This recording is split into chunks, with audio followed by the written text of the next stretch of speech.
우리는 기념일을 접하게 됩니다.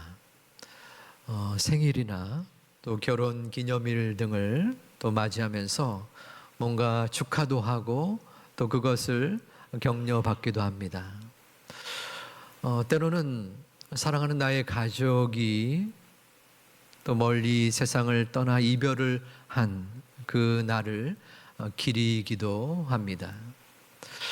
이러한 기념일들을 어떻게 보내느냐, 각자마다 혹은 가정마다 차이가 있는 듯합니다. 우리 교회는 매년 결혼기념일 때 가족끼리 사진을 찍는 그러한 가정이 계십니다.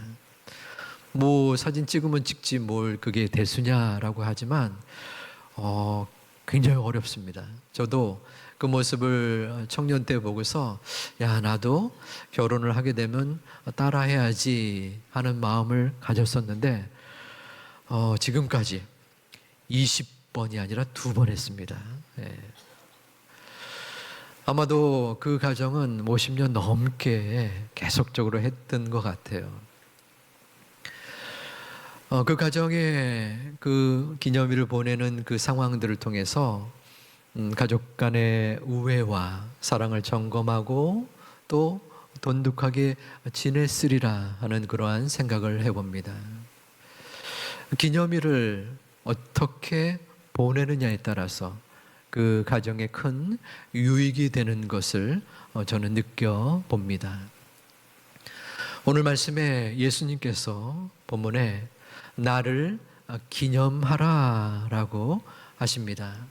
우리 한번 같이 봉독해 볼까요? 이것은 너희를 위하는 내 몸이니 이것을 행하여 나를 기념하라 하시고 식후에 또한 그와 같이 잔을 가지시고 이르시되 이 잔은 내 피로 세운 새 언약이니 이것을 행하여 마실 때마다 나를 기념하라. 아멘. 나를 기념하라. 이것은 십자가의 죽으심, 보혈의 공로, 그리고 대속의 제사, 희생의 제사를 지내신 그 예수 그리스도를 기념하라는 것입니다.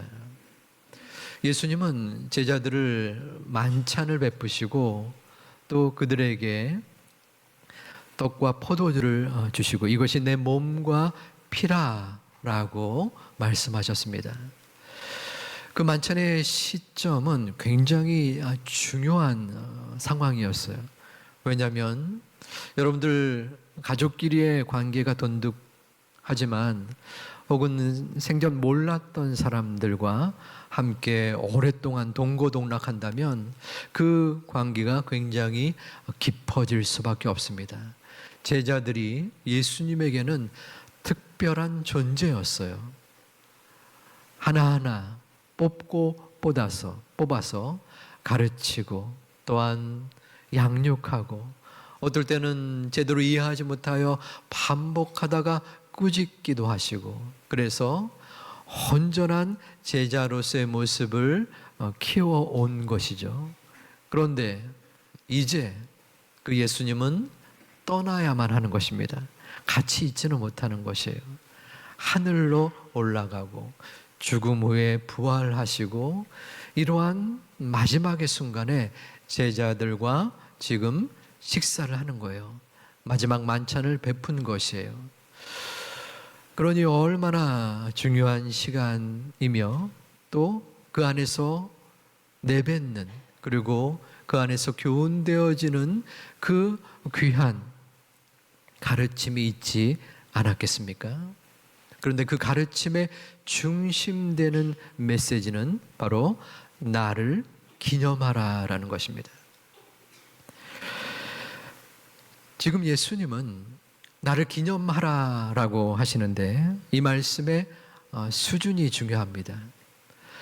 우리가 국경일을 보내죠. 3.1절이나 또 광복절을 보냅니다.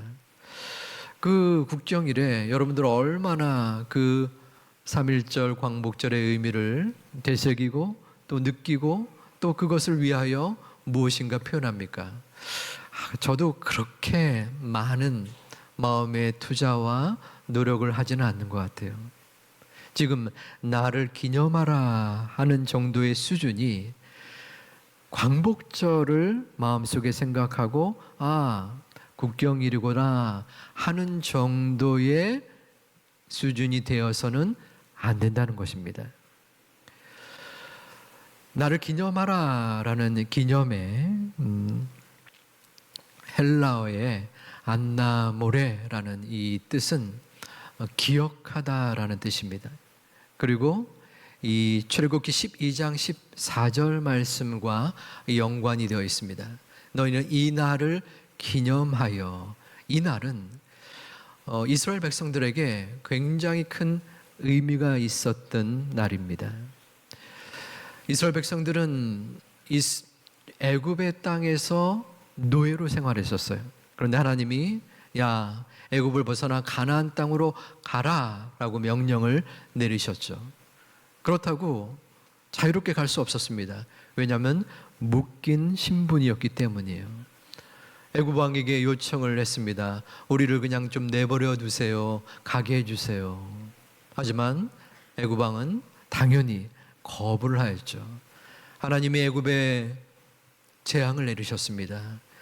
모든 강물이 피가 되었어요. 왕이 깜짝 놀랐습니다. 와, 안 되겠다. 큰일 났다. 우리가 망하겠다. 야, 너희들은 애굽을 떠나라. 하지만 즉시 그 승낙을 번복합니다. 두 번째 재앙이 내렸습니다. 또다시 야, 죽겠구나 우리가. 너희는 떠나라 라고 했지만 또다시 번복하고 이 같은 패턴을 9번 행하게 됩니다. 이제는 하나님께서 10번째 재앙을 이 애굽 땅 위에 내리는데 그것은 죽음의 재앙이었습니다. 애굽 가정의 모든 장자들을 죽음으로 몰아가는 그러한 형벌이 임하게 된 것입니다. 하지만 이스라엘 백성들에게는 피할 길이 있었습니다. 하나님의 은혜로 그 죽음을 벗어날 수 있었던 것입니다. 문설주 기둥에 양의 피를 바르면 그 죽음의 사자가 그 집을 피해 가는, 바로 피는 죽음인 동시에 생명이었습니다. 애굽의 사람들에게는 죽음이었지만 이스라엘 사람들에게는 구원의 생명으로 이루어진 것입니다. 그러므로 출애굽기 12장에서의 이 날은 바로 이스라엘 백성에게 생명이냐 죽음이냐를 가름하는 두려움과 공포의 날이기도 했습니다. 하지만 이스라엘에게는 참으로 피해갈 수 있는 소중한 은혜가 있었던 것이죠. 하지만 애굽 사람들 또한 그 문설주에 양의 피를 발랐더라면 그 죽음의 그림자에서 벗어날 수 있었을 것입니다. 반면에 아무리 이스라엘 백성일지라도 하나님의 말씀에 순종치 않고 그 피를 바르지 않았더라면 애굽인들과 함께 죽음으로 가게 되었을 것입니다. 죽음이냐 생명이냐, 그것은 피에 달려 있었습니다. 오늘의 말씀에서 예수님께서 나를 기억하라, 나를 기념하라 라고 하신 것은 바로 이 긴급하고 급작스럽고 간절한 상황에서 비롯된 것입니다. 간략하게 야, 내가 십자가에서 죽은 그날이야, 그러니 나를 기념해다오 라는 수준이 아니라는 겁니다. 양의 피를 묻히고 안 묻히면 죽음이 찾아오고 묻히면 생명으로 얻는 그러한 모습, 그 날을 기념하라는 것입니다. 우리는 구원에 대한 어쩌면은 잘못된, 그리고 하나님이 원치 않는 생각을 가지는 경향이 있는 듯합니다. 구원은 은혜입니다. 구원은 선물입니다. 그러니까 그저 하늘에서 뚝 떨어진, 내가 당연하게 받을 수 있는 수준의 것으로 생각하고는 한다는 것입니다. 하지만 구원은 있어도 되고 없어도 되는 것이 아니라 죽음과 생명의 그 갈림길에서 생명으로 이끌어주는 절실하고 간절한 하나님의 축복인 것입니다. 예수님은 이 땅에 오셔서 온갖 모욕과 조롱을 당하셨습니다.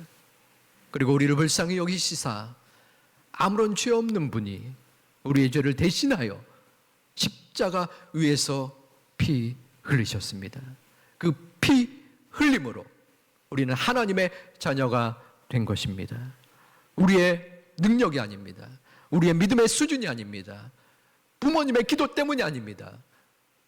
그 이유가 무엇인지는 모르겠지만 너무나 미천하고 너무나 불충하고 죄악투성이었던 나를 주님께서 일부러 이 땅에 오셔서 자신의 생명을 포기하면서까지 우리를 구원하신 그 사랑, 그 마음, 그 생각, 그러기에 우리는 그 주님을 기억하고 기념하는 것입니다.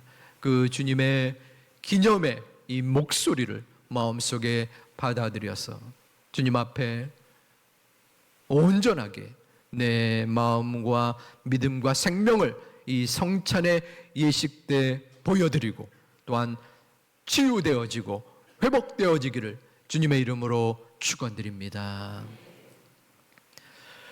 금요일 성령 대망 기도회에 강명식 교수님 찬양 사역자가 오셔서 말씀과 찬양의 나눔을 가졌었습니다. 그 강 교수님이 집회 가운데 이전에 지하 교회에 찬양 집회를 나갔었던 그 시간을 말씀을 하시더라고요. 아마도 공산국가, 우리 대륙으로 연결된 가까운 나라, 그 나라이지 않나 생각이 들었습니다. 집회가 2시간 전에 도착해서 여러 가지 각기들을 또 만지고 찬양 리허설을 했었겠죠. 그런데 이미 성도님들이 2시간 전에 와 있더래요. 그래서 조금 어디 다른 데 가주실 수 있냐 하니까 날씨도 좋고 괜찮습니다 하면서 그 성도님들이 계시는 가운데 준비를 했는데 그 준비 가운데도 열정적으로 찬양했던 그 모습을 말씀하셨습니다. 이제 집회가 시작됐습니다. 그 교수님이 성도들에게 질문을 집회 가운데 하셨대요. 주님을 사랑하십니까? 아멘. 주님의 구원에 대한 감사가 있으십니까? 아멘. 천국의 소망이 있으십니까? 아멘. 그리고서 마지막 물음을 할까 말까 망설였다고 합니다.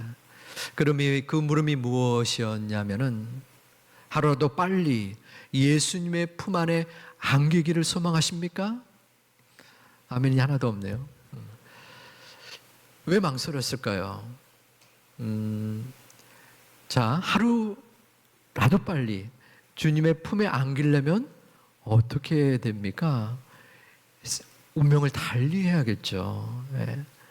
이 땅의 고난과 어려움을 뒤로하고 천국의 소망을 지금 당장 갖기를 원하십니까? 이 물음이었던 것이에요. 그런데 이 교수님이 전에 한국에서 집회를 할 때에 앞서 말한 천국의 소망이 있습니까? 주님의 은혜를 감사합니까? 라고 아멘 했는데 한국 성도님들한테 하루라도 빨리 주님의 품에 안기를 원합니까? 하니까 아멘이 없으시더래요. 그런데 망설임 가운데 그 지하 교인들에게 하셨다고 합니다. 그런데 그분들은 아멘. 또 어떤 분은 눈물을 흘리면서 주님을 빨리 뵙기를 원합니다라고 고백을 하셨다 합니다. 저도 저쪽 청중의 마음으로 함께 집회에 참석했었는데 그 지하 교인들의 답변을 듣는 순간 제 마음속에 쿵 하는 생각이 들었어요. 그리고 주님께서 저에게 물어보시는 것 같았어요. 원서가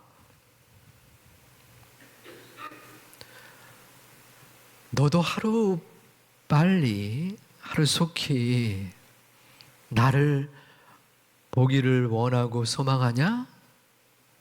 라고 물으시는 것 같았어요. 그때 제가 주님 마라나타, 주님 어서 오시옵소서, 아멘 아멘 하면서 고백했던 그 지하 교인들처럼 아멘이 즉각적으로 안 나오더라고요. 나를 위하여 피 흘리신 그 보혈, 너무나 죄악투성이었던 나를 위하여 자신의 몸을 버리신 그 주님, 그 주님을 하루속히 지금 이 순간 당장 나에게 오라 할 때 주님 좀 더요, 조금 더 이 땅에서 제가 해야 할 일이 있지 않겠습니까? 그러고 나서 우리 가족들과 좋은 또 시간 갖고 그때 제가 주님을 배울게요 하는 마음이 제 마음속에 있지 않았나 생각합니다. 여러분에게 예수님은 누구이십니까? 예수 그리스도는 여러분에게 어떠한 마음으로 다가오십니까? 혹시 예수님을 내 삶에 도움이 되는, 내 삶을 풍요롭게 하는 하나의 방편이요 도구로서 생각하고 계시지는 않습니까? 주님의 죽음과 부활은 분명히 우리들을 위한 것임은 맞습니다. 하지만 주인공은 내가 아닙니다. 우리가 아닙니다. 그 모든 주인공은 예수 그리스도이십니다. 그 예수 그리스도의 말씀이 우리를 향하여 다가옵니다. 나를 기념하라, 나를 기억하라. 엉뚱하게 다른 생각하지 말고 그저 내가 너에게 준 그 은혜와 구원은 저절로 이루어진 것이 아니다. 양의 피를 묻히면 살고 양의 피가 없으면 죽을 수밖에 없는 그 선택의 순간에 너를 구원하여 준 이 구원을 기억하고 기념하라. 이 성찬의 예식이 한낱 스쳐 지나가는 형식적인 습관적인 시간이 아니라 여러분의 삶을 되돌려 세우고 우리의 믿음이 다시 한번 회복되는 소중한 시간이 되시기를 주님의 이름으로 축원합니다. 우리는 미련하고 우둔합니다. 간악합니다. 지속적으로 주님의 그 은혜와 사랑과 헌신을 기억하고 반복되지 않으면 우리는 그 복음을 멀리하고 우리는 다른 것을 따르려 합니다. 세상을 따르고 내 자신을 쫓고 십자가를 뒤로 하고 그 십자가의 보혈을 망각하고 우리의 중심은 하나님보다 환경과 상황과 나를 향하여 있게 됩니다. 그 모습을 우리 주님은 보시고 아시지만 그럼에도 불구하고 여기까지 오늘 이 순간까지 약속의 언약으로 함께하여 주십니다. 그 은혜를 우리는 지금 이 순간도 경험하고 있는 것입니다. 사랑하는 우리 제2가정 여러분, 성찬 예식 그저 1년에 몇 번 있는 시간. 옛날에 포도주 먹었는데 좀 달짝지근한 게 맛있었는데 지난번에는 맛이 없어. 떡이 너무 조금이야. 양이 주려면 좀 왕창 줄 것이지. 뭐 그런 생각을 저도 이전에 해본 적은 있습니다. 하지만 중요한 것은 형식이 아닙니다. 그 마음입니다. 내가 이 자리에 어떠한 심정으로 왔을지라도 주님은 우리에게 말씀하십니다. 나를 기억했으면 좋겠다. 나를 기념했으면 좋겠다. 너를 죽음에서 건진 그 사랑, 그 은혜를 조금이라도 생각하고 기억하여 다시 한번 믿음으로 나아갔으면 좋겠다. 기념해라 말씀하고 있습니다. 이 성찬의 예식 가운데에 다시 한번 주님의 첫사랑이 회복되어지고 감사와 감격이 되살아나고 또한 되짚어지고 주님 앞에 나아가는 우리 모두가 되시기를 주님의 이름으로 축원드립니다.